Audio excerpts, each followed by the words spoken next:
Welcome to Feeding the Family with Dr. Kristin, where we help you navigate the challenges of feeding your family and learn about the role food plays in our health and relationships. Feeding and food relationships can be stressful, confusing, and even destructive. I'm Kristin Saxena, a pediatrician and mother of 4 who's been researching and sharing what I've learned about feeding for over 10 years. In this podcast, I'll share my experience and expertise to help our kids and ourselves with everyday survival tips for real parents. This podcast is about progress, not perfection. So let's get started.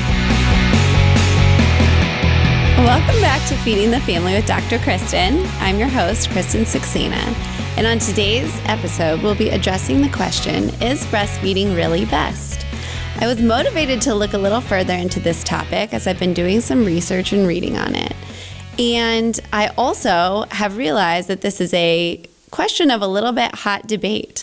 I even went so far as to post the question, is breast really best, in a few Facebook groups that I'm involved in, and found out that while there's lots of very positive supporting moms, there's also a lot of that this can be a very triggering question for people and even a topic of pretty significant debate. So I got to thinking, as a pediatrician, we received a lot of training around the feeding of babies. And this is often a big question for new parents. It's kind of one of the big major first decisions you make when you have a new baby. What are we going to feed it? And in my training, I would say that the message was very clear. Breast is best. Breast milk is the equivalent of liquid gold. And the messaging was so permeating that, to be honest, I really didn't even think to question it. It sort of seemed like one of those non-negotiable truths. And in training, we learned a lot about how to promote and support breastfeeding, not so much that we should be questioning the idea if breastfeeding was the correct answer for all parents. I do recall even as a resident in the hospitals, there would be questions about if and when the nurses should be allowed to offer formula to new moms. And I recall in our clinics, we would give new mom kits or new baby kits to moms that often included information and maybe breast milk containers, but often also included little formula samples. And I worked with a number of physicians that would remove those formula samples for fear that it would detract from a mom's motivation or willingness to continue breastfeeding. So as I've grown as a mother and as a physician, I've learned that maybe this is something that we should question. And as I look back, I think it's really easy to see why this was something that was very easy to accept.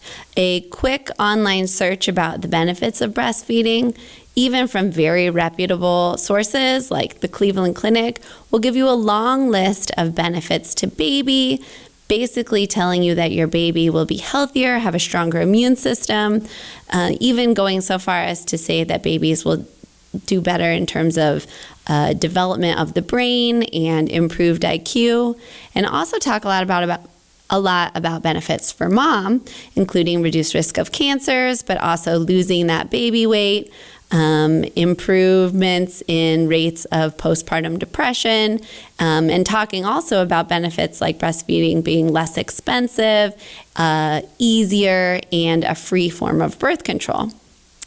But as I started to look into these things, I started to realize that I didn't always see these outcomes that they were talking about. It was never very clear that these outcomes could be associated with breastfeeding. Before we get too far into the data, I'd love to share with you a little bit about my own personal experience. So I had my first baby early in my second year of pediatric training.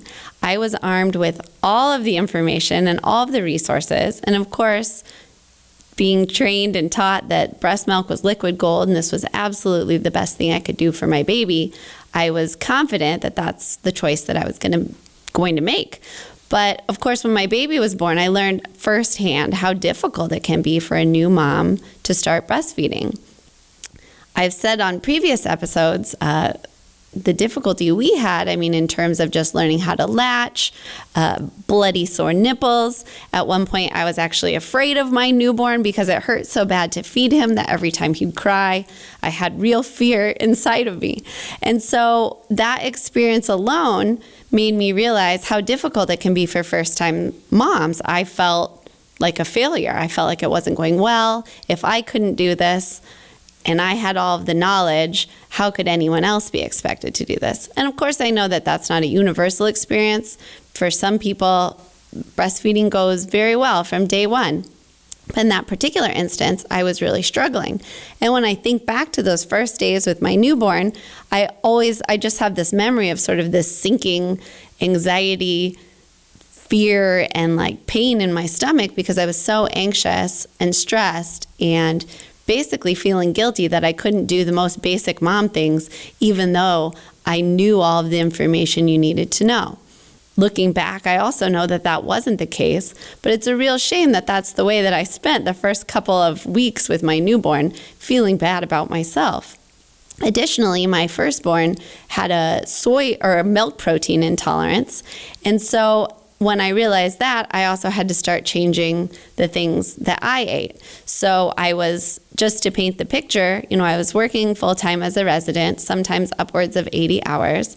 I was trying to feed myself somewhere in there, but realizing I couldn't eat anything with dairy in it. And then on top of that, I knew I had to supplement with formula because I wasn't able to produce enough milk, but nonetheless, I felt so much stress and put so much stress on myself that I would spend hours in the call rooms whenever I was on call when I should have been sleeping or taking a chance to sleep. I would be pumping maybe to get a couple of ounces. And even at home, I would often wake myself up at night to pump, even if we only produced an ounce or two of milk.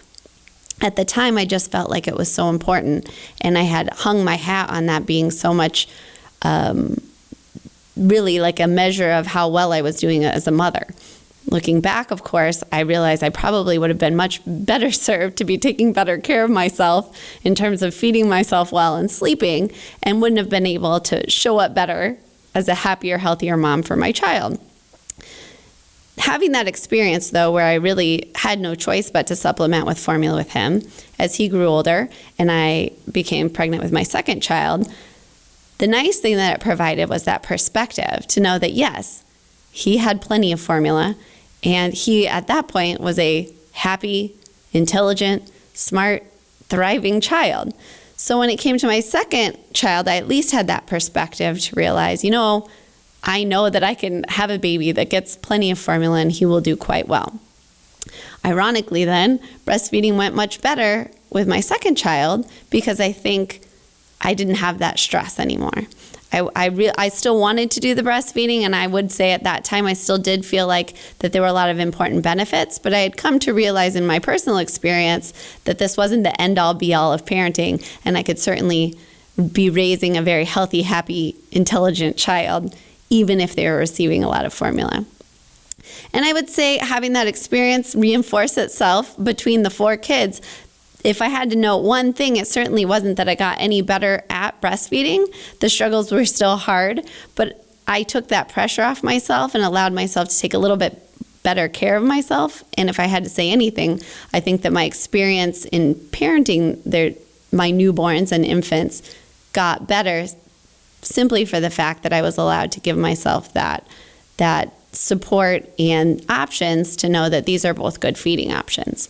Simultaneously, as I was growing my own family, I was also establishing my practice with patients and families in clinic.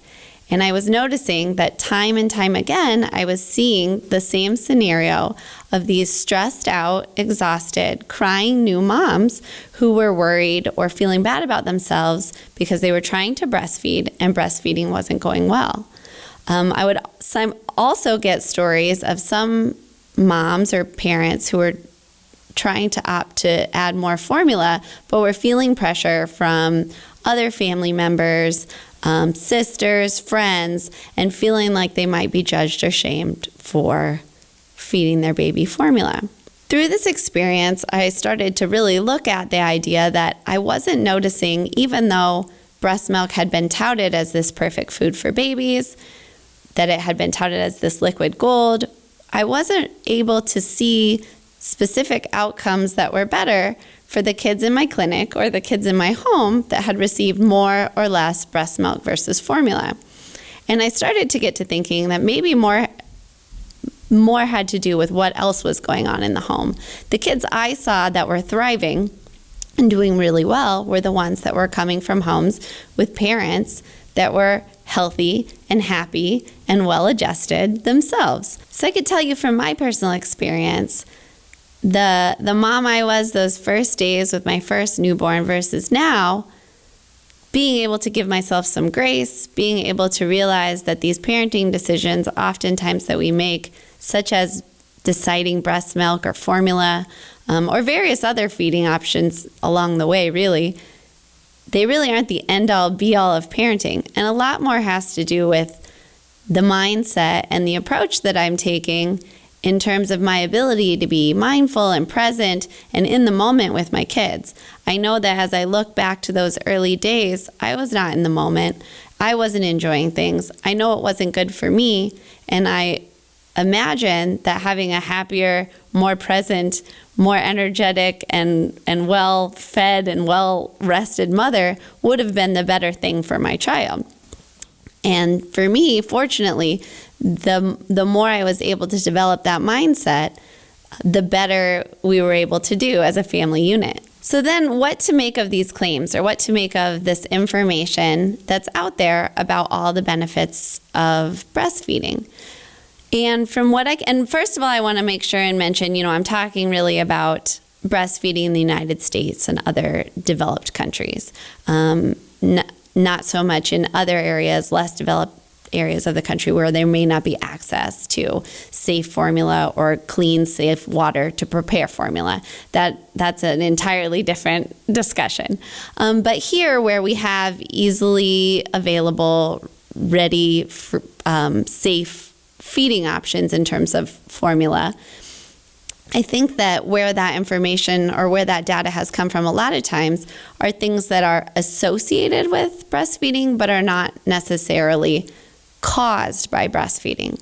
Because if you look at the data, what becomes more apparent is that the moms and the families that choose to breastfeed often have multiple different characteristics than those that do not. And it seems that it's very possible that a lot of the positive outcomes that we see have more to do with some of these other factors that are associated with an increased risk or increased rate of breastfeeding versus the breastfeeding itself. So some of those things that might be different about families that choose to breastfeed are they tend to have a higher socioeconomic status, and the mothers tend to be better educated and have higher IQs. And I think that these factors, in addition to multiple other factors that may be part of that picture, have more to do with the more positive outcomes that we're seeing that have been historically tacked on to the benefits of breastfeeding. Now, if you look at the research, there are a few things that seem to be relatively clearly attached to being caused by breastfeeding. Most of these benefits seem to really come in the first year of breastfeeding. So one of those is the decreased incidence of GI illnesses. So this is something that you'll see on those lists. And the studies that I've seen, or one of the main studies that looked at this, looked at the incidence of one episode of diarrhea in the first 6 months of life. And the rate was lower for babies that were breastfed at 9% versus 13% for babies that weren't breastfed. So while it is there, it's certainly statistically significant, but not night and day.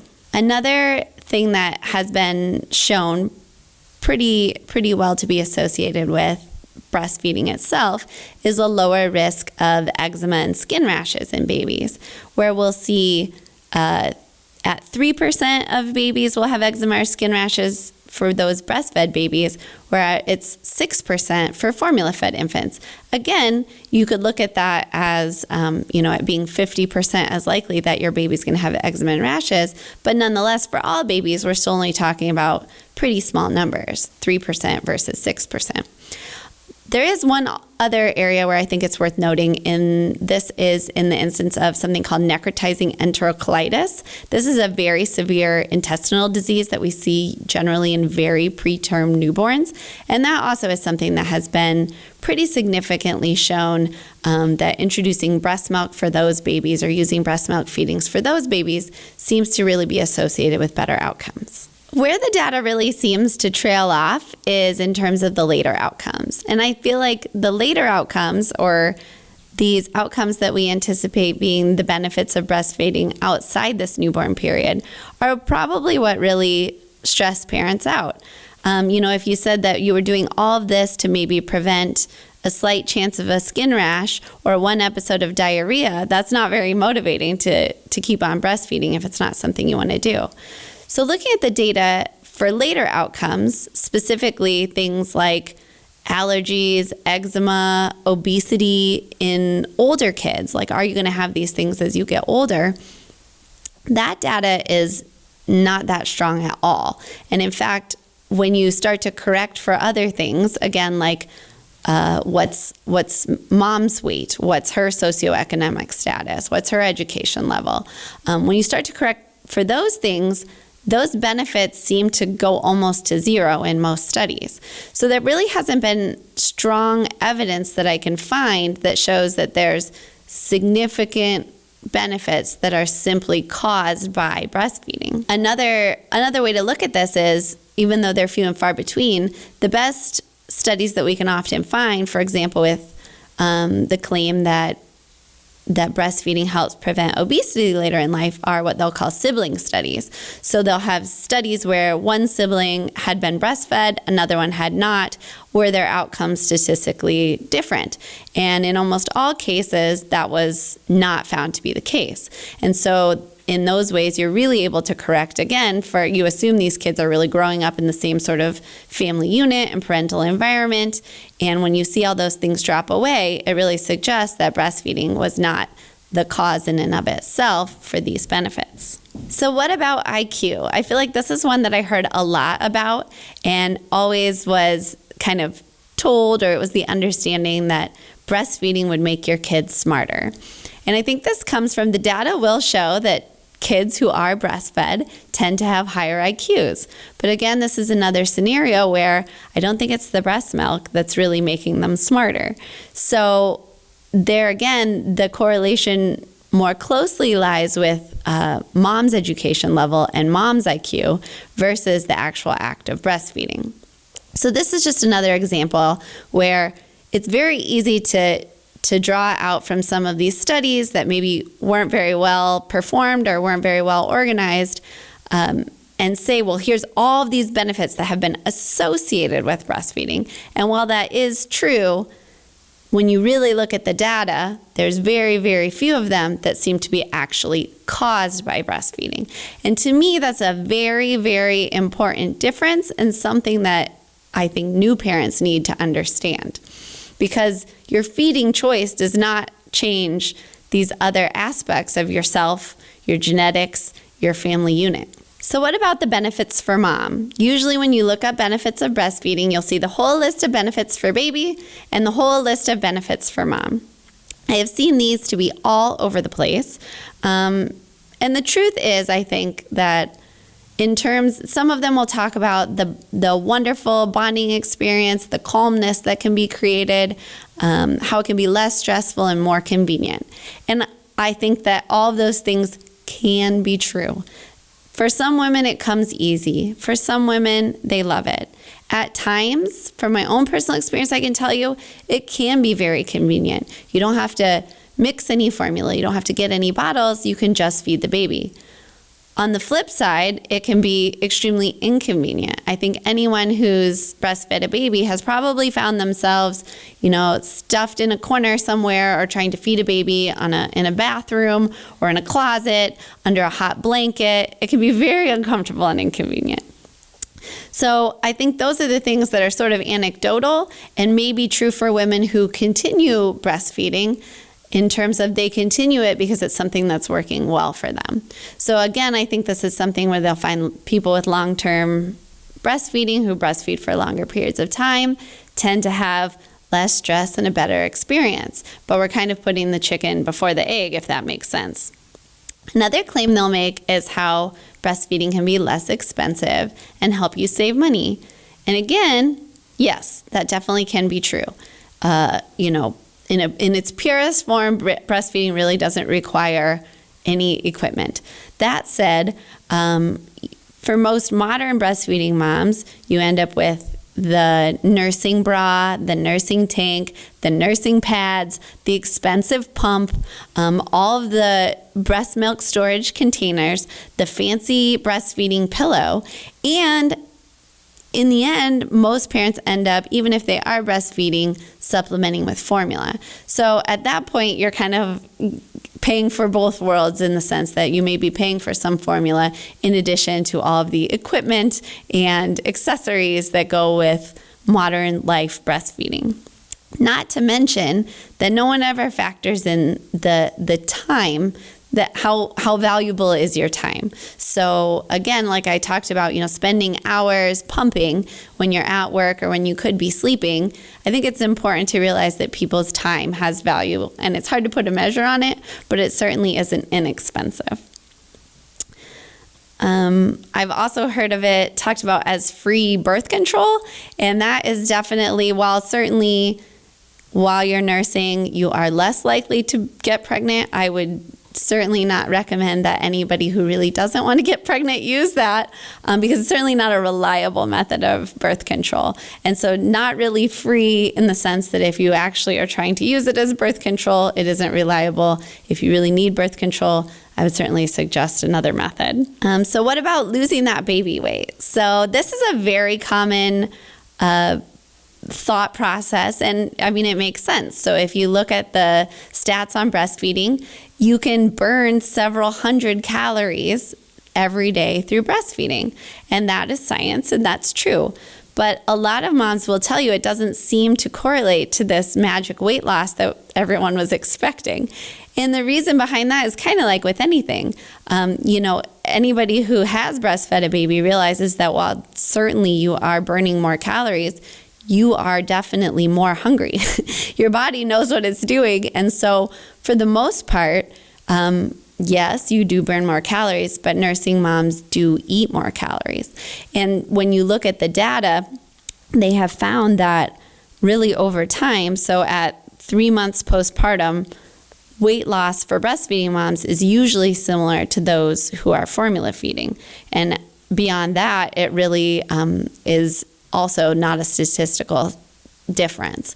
So we don't see that as something that plays out again in real life. So the most robust evidence that I could find for a real benefit to mom for breastfeeding seemed to be the reduced risk of breast cancer. And I do think that that's worth talking about because it appeared to reduce the risk of breast cancer by about 20 to 30%. And because breast cancer is so prevalent, I think it's something like 1 in 8 women at some point in their life will have some form of breast cancer. That to me is a very statistically significant and important benefit that does seem to be related causally with breastfeeding. That said, I haven't heard a lot of new moms that have told me that that was their main motivator for initiating or continuing with breastfeeding. In fact, I've never heard that in my whole life. And that said, that's probably like the biggest benefit that we'll see to moms.